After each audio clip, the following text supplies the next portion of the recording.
ताजमहल में बने 22 कमरों को खोले जाने की याचिका इलाहाबाद हाईकोर्ट की लखनऊ बेंच में दायर की गई है। इस वक्त याचिकाकर्ता के अधिवक्ता रुद्र प्रताप सिंह मेरे साथ मौजूद हैं। क्या आज निर्णय हुआ याचिका की सुनवाई को लेकर के? आज तारीख लगी थी। देखिए, आज सुनवाई की तारीख तो लगी थी, लेकिन बार एसोसिएशन की तरफ से आज बाइकआउट किया गया था काम का। हालांकि मैं दिल्ली से आया था, मैंने रिक्वेस्ट भी किया कि मैं इतनी दूर से आया हूँ और ये पूरे देश की निगाहें इस याचिका पर लगी हुई हैं, तो इसको सुनवाई होने दी जाए, लेकिन ये सुनवाई नहीं होने दी गई आज। कोई बात नहीं, ये अगली डेट पर ये सुनवाई होगी। कुछ तारीख तय की गई है अगली सुनवाई का? तारीख नहीं तय की गई है, मोस्ट प्रॉब्ली सेकेंड हाफ तक या शाम तक तारीख पता चल जाएगी अगली तारीख। मांग की है आप लोगों ने इस याचिका में?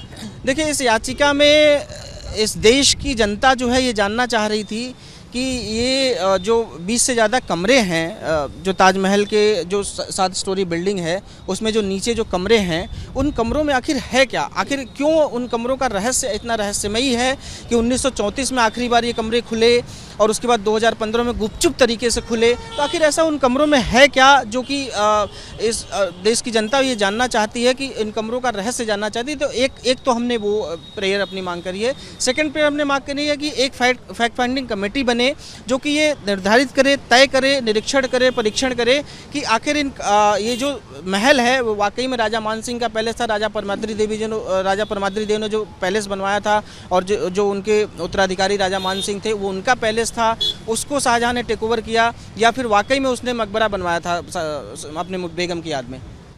ताजमहल के इस तरह के विवाद बड़े पुराने रहे हैं। अब पहले भी इस तरह की मांग हुई है कि कमेटी बनाई जाए, एएसआई उसमें जाके सर्वे करे।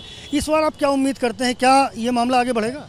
देखिए, मैं इसीलिए मैंने जो अपने पिटीशन की शुरुआत करी है, मैंने यही शुरुआत करी है कि इस तरीके के विवाद जो है ना सिर्फ ताजमहल लेकिन बहुत सारी इमारतों को लेकर है, तो क्यों ना इन विवादों को विराम दिया जाए। देश को आज़ाद हुए 75 वर्ष हो गए और हम इन विवादों में पड़े हुए हैं। अपने इतिहास को भी अभी तक दुरुस्त नहीं कर पाए। अभी तक हम अकबर महान पढ़ते आ रहे हैं, तो कब हम राणा प्रताप महान और राजा मान सिंह महान पढ़ेंगे?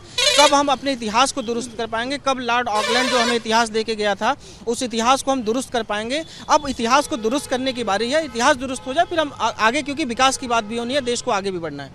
विकास के पहले इतिहास की बात करेंगे, ऐसा कहना है जो याचिकाकर्ता हैं उनके वकील रुद्र प्रताप सिंह का। याचिकाकर्ता रजनीश सिंह भी इस वक्त मेरे साथ मौजूद हैं। रजनीश भाई, आप तो भारतीय जनता पार्टी के नेता हैं, कहाँ से प्रेरणा मिली ये ताजमहल को आप तेजो महल बता रहे हैं? देखिए, मैं नेता के साथ साथ भारत का नागरिक हूँ। फिलहाल मैं नेता नहीं, कार्यकर्ता हूँ, लेकिन उसके साथ साथ भारत का नागरिक भी।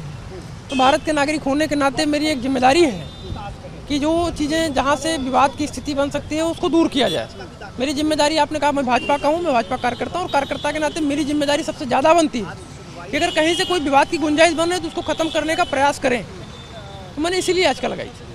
लेकिन विपक्ष ये कह रहा है कि जानबूझ करके इस तरह के मामले कुरेदे जा रहे हैं, इस तरह के प्रकरण सामने लाए जा रहे हैं जिससे महंगाई और बेरोजगारी से लोगों का ध्यान बटे। आप भाजपा के हैं इसलिए आपसे सवाल पूछ रहा हूँ।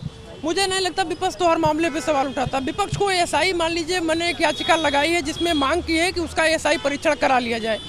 एएसआई परीक्षण भारतीय जनता पार्टी नहीं करेगी। एएसआई परीक्षण माननीय मुख्यमंत्री जी नहीं करेंगे। एएसआई परीक्षण माननीय प्रधानमंत्री जी नहीं करेंगे। वहाँ पे वैज्ञानिकों की टीम होगी। अपना एएसआई परीक्षण जो भी वो आएंगे वो किसी पार्टी के नहीं होंगे, किसी दल के नहीं होंगे, किसी विचारधारा से जुड़े लोग शायद नहीं होंगे। तो विपक्ष को क्यों परेशानी हो रही है मुझे नहीं समझ में आ रहा। मुझे लगता है विपक्ष को भी इसका स्वागत करना चाहिए। मैं तो एक विवाद को खत्म करने की दावत दे रहा हूँ माननीय न्यायालय के माध्यम से, कि जैसे काशी का विवाद है, मथुरा का विवाद है, उस तरीके से ताजमहल का विवाद ना बने। आप 22 कमरे खोल दीजिए, एएसआई परीक्षण करा लीजिए ताकि विवाद की गुंजाइश खत्म हो जाए। बात करने के लिए तो याचिकाकर्ता रजनीश सिंह, उनके वकील रुद्र प्रताप सिंह, जिनका साफ तौर पर यह कहना है कि विवाद का निस्तारण हो, इसी मकसद से इस याचिका को कोर्ट में दायर किया गया। बहरहाल आज इस पर सुनवाई नहीं हुई है क्योंकि अवध बार एसोसिएशन ने आज कार्य बहिष्कार किया हुआ है। अगली तारीख जब आएगी तो देखना होगा कि अदालत इस याचिका पर क्या निर्णय लेती है। कैमरामैन फैसल के साथ संजय त्रिपाठी, एबीपी न्यूज़, लखनऊ।